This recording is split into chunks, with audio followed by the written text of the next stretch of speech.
আমার সামনে উপস্থিত আছেন আমার নেতা, বাংলাদেশ নারায়ণগঞ্জ জেলা প্রজন্ম দলের আহ্বায়ক জনাব সলিমুল্লাহ করিম সেলিম ওরফে দাদা সেলিম সাহেব।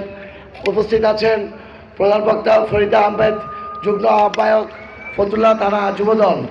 আপনাদের সবাইকে আমি আমার অন্তরস্থল থেকে ভালোবাসা এবং সালাম জানাচ্ছি। আসসালামু আলাইকুম রহমতুল্লাহ বারাকাতুহু।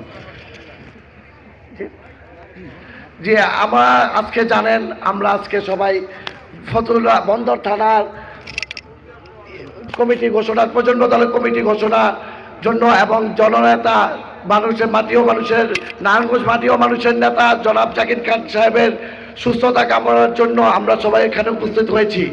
আমি একটি কথাই বলতে চাই, আপনারা সবাই যদি জাকির খান সাহেবের হাতকে শক্তিশালী করেন তাহলে শুধু জাকির খান সাহেবের হাত শক্তিশালী হবে না, নারায়ণগঞ্জ বিএনপি শক্তিশালী হবে।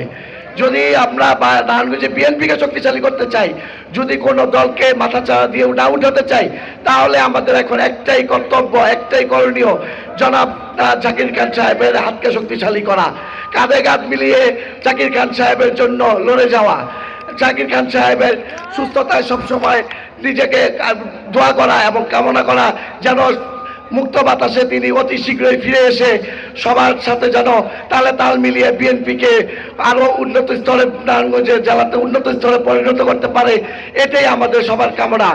আপনারা সবাই জাকির খান সাহেবের জন্য দোয়া করবেন, জননেতা তারেক রহমান সাহেবের জন্য দোয়া করবেন। বাংলাদেশ জিন্দাবাদ, বাংলাদেশ জাতীয়তাবাদী দল জিন্দাবাদ, জাকির খান সাহেব জিন্দাবাদ। আসসালামু আলাইকুম রহমতুল্লাহ বারাকাতুহু। ধন্যবাদ জনাব মোহাম্মদ তানিমকে তার